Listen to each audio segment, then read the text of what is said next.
അള്ളാഹു certificate നൽകുമാർ അവരെ പരിവർത്തിപ്പിച്ചെടുത്ത വിശുദ്ധ ഖുർആനിൻ്റെ വചനങ്ങളും പ്രവാചകന്റെ ജീവിതാധ്യാപനങ്ങളും നമുക്ക് മാതൃകയാണ്.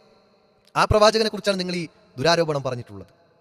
ഒന്നാമത്തെ വിവാഹം തന്നെ ഒരു വിവാഹം കഴിഞ്ഞ് ഡൈവോഴ്സായ അല്ലെങ്കിൽ വിധവയായ ഒരു സ്ത്രീയെയാണ് പ്രവാചകൻ ആദ്യമായി വിവാഹം കഴിക്കുന്നത് എന്ന് ആലോചിക്കുമ്പോൾ ആ വിവാഹത്തിൻ്റെ ലക്ഷ്യം എന്തായിരുന്നു എന്ന് കോമൺ സെൻസ് ഉള്ളവർക്ക് മനസ്സിലാവും. ആ പ്രവാചകൻ സല്ലല്ലാഹു അലൈഹി വസല്ലമ അത്തരം പ്രവർത്തനങ്ങളിൽ നിന്നെല്ലാം വിട്ടുനിന്നിരുന്നു, മുക്തമായിരുന്നു എന്നത് പ്രമാണങ്ങൾ കൃത്യമായി പഠിപ്പിച്ചിരുന്നു. പ്രവാചകന്റെ ജീവിതം പച്ചയായ യാഥാർത്ഥ്യമായി കൊണ്ട് ഇന്നും ഹദീസ് ഗ്രന്ഥങ്ങളിൽ നിലനിൽക്കുന്നുണ്ട്. ഇവർ കേട്ടത് ഏത് ഹദീസാണ്? ഇവർ കണ്ടു എന്ന് രണ്ടാമത് മാറ്റി പറഞ്ഞ ഹദീസ് ഏതാണ്? അല്ലെങ്കിൽ പ്രവാചകൻ വ്യഭിചാരത്തിനു വേണ്ടി അത് അനുവദനീയമാണ് എന്ന് പറയാൻ ഇവർ ഓതിയ ആയത്തേതാണ്? അസ്സലാമു അലൈക്കും വറഹ്മത്തുള്ളാഹി വബറകാതുഹു. ഞാൻ അടുത്ത ദിവസം വളരെ വേദനയോടുകൂടി ഒരു വീഡിയോ കാണാനിടയായി. ആ വീഡിയോയിൽ അവതരിപ്പിക്കുന്ന രണ്ടുപേരും അട്ടഹസിച്ച് ചിരിക്കുന്നുമുണ്ട്. നിന്ന് അവസാനിപ്പിക്കാൻ കഴിയാതെ വീഡിയോ ക്ലോസ് ചെയ്യുകയാണ് ഞാൻ ചെയ്തിട്ടുള്ളത്. ഞാൻ ആദരിക്കുന്ന, ഞാൻ ബഹുമാനിക്കുന്ന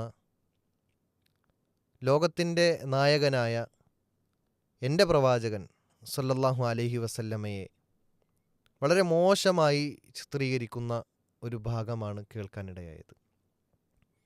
പലപ്പോഴും ഇസ്ലാമിൻ്റെ ശത്രുക്കൾ പ്രവാചകൻ സല്ലല്ലാഹു അലൈഹി വസല്ലമയെ ഇകഴ്ത്തുവാൻ ഉപയോഗിക്കാറുള്ള ഒരു വടിയെന്നത് പ്രവാചകൻ ലൈംഗിക താൽപ്പര്യമുള്ളവനാണ്, അല്ലെങ്കിൽ പ്രവാചകൻ സ്ത്രീലംഘനനാണ് എന്നെല്ലാം പറഞ്ഞ് പല രൂപത്തിലുള്ള സംസാരങ്ങൾ വ്യത്യസ്തമായ കോണുകളിലൂടെ വ്യത്യസ്തമായ ആളുകൾ അവതരിപ്പിക്കുന്നത് സോഷ്യൽ മീഡിയയിൽ കാണാൻ കഴിയും. ഇതിലേറ്റവും അവസാനം വന്ന ഒരു ഭാഗമാണ് എൻ്റെ ശ്രദ്ധയിൽപ്പെട്ടിട്ടുള്ളത്. അതിൽ വളരെ കളിയാക്കുന്ന, മോശപ്പെടുത്തുന്ന രൂപത്തിലുള്ള സംസാരം അതിൻ്റെ ആദ്യ ഭാഗങ്ങളിൽ കേട്ടു. എന്നാൽ ഇത്തരം ആളുകളോട് പറയാനുള്ളത്, നിങ്ങൾ ഈ കേൾക്കുന്നതും പറയുന്നതും അല്ലെങ്കിൽ നിങ്ങൾ ഈ അവതരിപ്പിക്കുന്നതും ഇതിൻ്റെ യഥാർത്ഥ വസ്തുതയിൽ നിന്ന് പഠിച്ചുകൊണ്ടാണോ എന്ന് നിങ്ങൾ ഒന്ന് വീണ്ടും വിചാരം ചെയ്യേണ്ടതുണ്ട്. കാരണം അവരുടെ സംസാരത്തിൽ വൈരുദ്ധ്യങ്ങളുണ്ട്. അവർ സംസാരിച്ചതിൽ ഞാൻ ആദ്യം കേട്ടിട്ടുണ്ട് എന്ന് പറഞ്ഞു, അങ്ങനെ ഒരു ഹദീസ് ഞാൻ കേട്ടിട്ടുണ്ട് എന്ന് പറഞ്ഞു, പിന്നീട് അത് കണ്ടിട്ടുണ്ട് എന്ന് പറഞ്ഞു. ഇസ്ലാമിൻ്റെ പ്രമാണങ്ങൾ വളരെ വ്യക്തമാണ്. നമ്മളാരും കാണാത്ത ഏതോ ഒരു ഹദീസാണ് അവർ കണ്ടിട്ടുള്ളതും.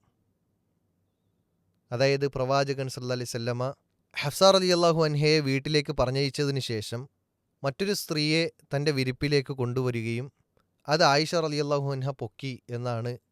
അത് വളരെ ലാഘവത്തോടുകൂടിയും കളിയാക്കിക്കൊണ്ടും പരിഹസിച്ചുകൊണ്ടും ചിരിച്ചാർമാദിച്ചുകൊണ്ടുമാണ് ആ ഒരു സംസാരം നടത്തുന്നത്. കണ്ടു നിൽക്കാൻ ഒരു വിശ്വാസിയെ സംബന്ധിച്ചിടത്തോളം കഴിയുകയില്ല. പിന്നെ അത് വലിയ പ്രശ്നങ്ങളായി ഒതുക്കി തീർത്തു എന്നൊക്കെയാണ്. പിന്നെ അതിൽ നിന്ന് ഖുർആനിക വചനം പിന്നീട് അതിന് അനുസൃതമായിക്കൊണ്ട് പ്രവാചകൻ ഓതിക്കൊടുത്തു എന്നൊക്കെ പറയുന്നുണ്ട് ആ ഒരു സംസാരത്തിൽ. എന്നാൽ മുസ്ലിമീങ്ങളായിക്കൊണ്ട് ജീവിച്ച് മുന്നോട്ട് പോകുന്ന, അല്ലെങ്കിൽ ഇസ്ലാമിൻ്റെ പ്രമാണങ്ങൾ പഠിച്ചുകൊണ്ടിരിക്കുന്ന ഞങ്ങളെ സംബന്ധിച്ചിടത്തോളം പ്രവാചകൻ വ്യഭിചാരത്തിന് വേണ്ടി ഒരു ആയത്ത് വഹിയായി പഠിപ്പിക്കപ്പെട്ടിട്ടില്ല. പ്രവാചകൻ ഈ ലോകത്ത് ഓതി കേൾപ്പിച്ചിട്ടില്ല. അല്ലാഹു സുബ്ഹാനഹു വ തആല അതിനുള്ള അധികാരവും നൽകിയിട്ടില്ല. അതേസമയം വലാ തഖ്റബുസ്സിന, നിങ്ങൾ വ്യഭിചാരത്തോട് അടുത്തു പോകരുത് എന്നാണ് ഇസ്ലാം പഠിപ്പിക്കുന്നത്. നിങ്ങൾ വ്യഭിചാരം ചെയ്യരുത് എന്നല്ല, വ്യഭിചാരത്തോട് അടുത്തു പോകരുത് എന്ന് ഇസ്ലാം പഠിപ്പിക്കുന്നുണ്ട്, ഖുർആൻ പഠിപ്പിക്കുന്നുണ്ട്. ആ ഖുർആനിൻ്റെ വചനങ്ങൾ ഓതി കേൾപ്പിച്ചു തന്നത് നമ്മുടെ പ്രവാചകനാണ്.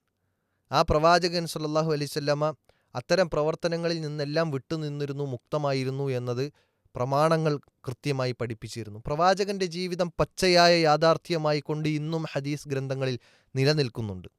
ഇവർ കേട്ടത് ഏത് ഹദീസാണ്? ഇവർ കണ്ടു എന്ന് രണ്ടാമത് മാറ്റിപ്പറഞ്ഞ ഹദീസ് ഏതാണ്?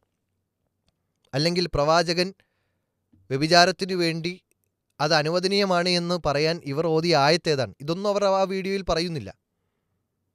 എൻ്റെ ശബ്ദം ഈ കളിയാക്കിയ ആളുകൾ, അല്ലെങ്കിൽ അതിൻ്റെ വക്താക്കൾ, അതിൻ്റെ അനുയായികൾ ആരെങ്കിലും കേൾക്കുന്നുണ്ടെങ്കിൽ ഞാൻ ഈ ചോദ്യങ്ങൾക്ക്, ഈ പറഞ്ഞു വച്ച ചോദ്യങ്ങൾക്ക് നിങ്ങൾ മറുപടി തരണം. നിങ്ങൾ കണ്ട ഹദീസ് ഏതാണ്? പ്രവാചകൻ ആ ഓതിയ ആയത്തേതാണ് എന്ന് നിങ്ങൾ വ്യക്തമായി സമൂഹത്തിനോട് പറയണം. ആരെങ്കിലും എന്തെങ്കിലും പറഞ്ഞു എന്നതുകൊണ്ട് ഇസ്ലാമിനെ തകർക്കാൻ നിങ്ങൾക്ക് സാധിക്കുകയില്ല എന്ന് വീണ്ടും വീണ്ടും ഓർമ്മപ്പെടുത്തുകയാണ്. എവിടെ നിന്നെങ്കിലും കേട്ടു, എന്നിട്ട് പ്രവാചകനെയും ഇസ്ലാമിനെയും കരിവാരിത്തേക്കാൻ ശ്രമിക്കുന്നു എങ്കിൽ നിങ്ങൾക്ക് തന്നെയാണ് നഷ്ടം വരാനിരിക്കുന്നത് എന്ന് നിങ്ങൾ ഓർത്തുകൊള്ളൂ. ഇസ്ലാമിനെ ഏതു നിലയ്ക്കും തകർക്കാൻ ശ്രമിച്ചവർക്ക് നാശമാണ് ഉണ്ടായിട്ടുള്ളത്. വലിയ അധികാരങ്ങളും വലിയ പവറും കാണിച്ച ഫിർഔൻ ലോകത്ത് നശിപ്പിക്കപ്പെട്ടിട്ടുണ്ട്. അതുപോലെ തന്നെ ഇസ്ലാമിനെ നശിപ്പിക്കാൻ ശ്രമിച്ച പലരും, ചില ആളുകൾ ഇസ്ലാമിലേക്ക് കടന്നു വന്നിട്ടുണ്ട്. അത് ഇസ്ലാമിക ചരിത്രം വായിക്കുന്നവർക്കറിയാം.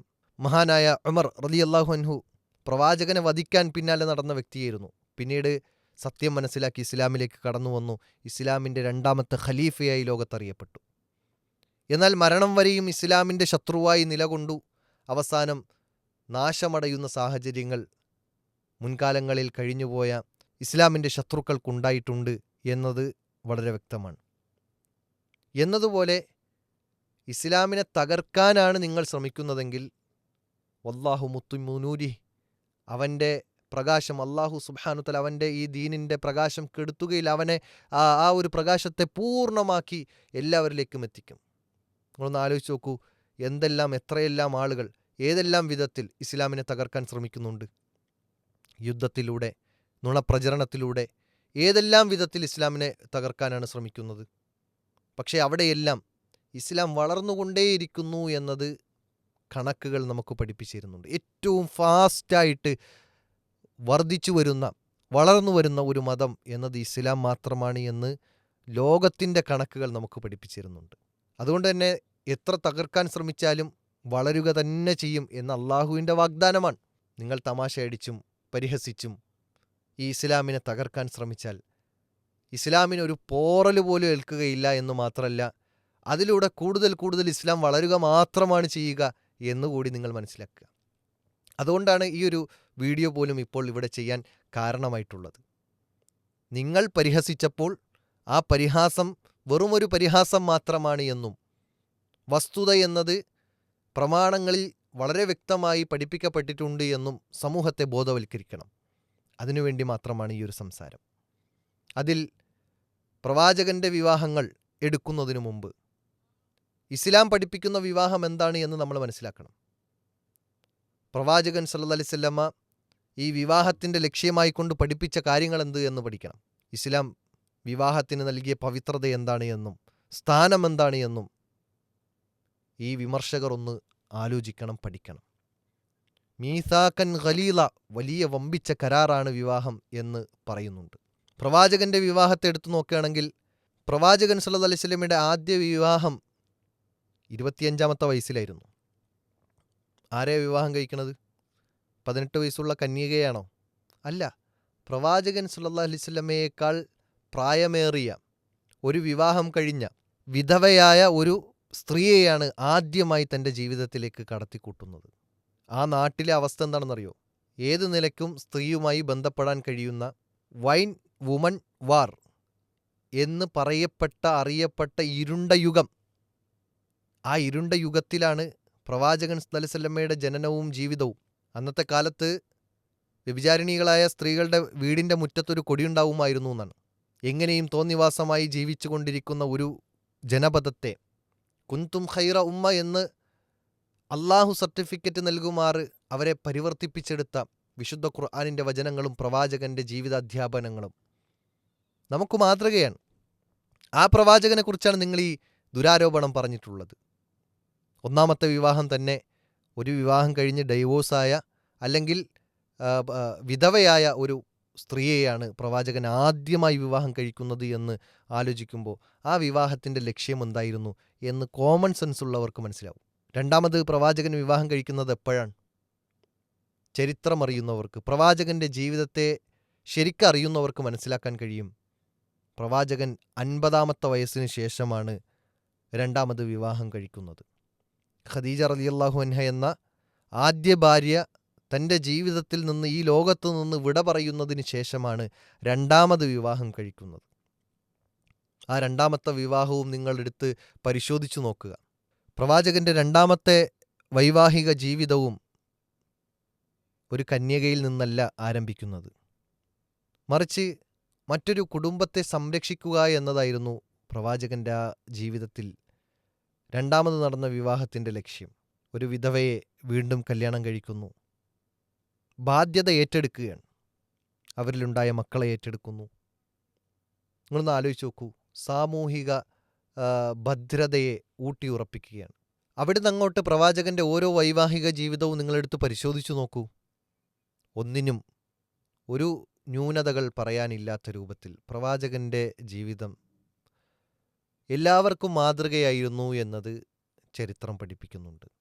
ആരെങ്കിലും എന്തെങ്കിലും പറഞ്ഞത് കേട്ട്, അല്ലെങ്കിൽ ഏതെങ്കിലും ഒരു ആരിഫ് ഹുസൈൻ അവൻ്റെ യൂട്യൂബ് ചാനലിൽ ഇരുന്ന് നുണപ്രചരണങ്ങൾ പ്രചരിപ്പിക്കുന്നത് കേട്ടിട്ട് നിങ്ങളും തുള്ളാൻ നിൽക്കരുത്, എന്നാൽ നിങ്ങളും നാറിപ്പോകും എന്നത് മാത്രമാണ് ഓർമ്മപ്പെടുത്താനുള്ളത്. പ്രവാചകൻ്റെ ജീവിതത്തിൻ്റെ, അതും വൈവാഹിക ജീവിതത്തിൽ കൃത്യമായ ലക്ഷ്യങ്ങളുണ്ടായിരുന്നു. കൃത്യമായ ദിശാബോധവും അതിലൂടെ സമൂഹത്തിന് നൽകിയിട്ടുണ്ട്.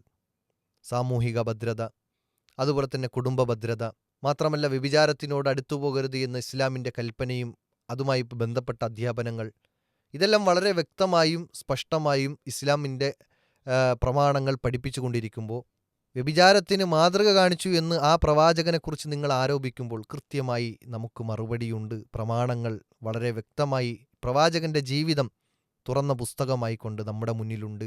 അതൊന്ന് പഠിക്കാൻ ശ്രമിക്കണം എന്നു മാത്രമാണ് ഈ വിമർശകരോട് പ്രത്യേകിച്ച് പറയാനുള്ളത്. വിശ്വാസികളെന്ന നിലയ്ക്ക് ആ പ്രവാചകൻ്റെ വൈവാഹിക ജീവിതത്തിൽ ഒരുപാട് പാഠങ്ങൾ നമുക്കുണ്ട് എന്നതുകൂടി ഓർമ്മപ്പെടുത്തുന്നു. വആഖിറു ദഅ്വാന അനിൽ ഹംദുലില്ലാഹി റബ്ബിൽ ആലമീൻ. അസ്സലാമു അലൈക്കും വറഹ്മത്തുള്ളാഹി വബറകാതുഹു.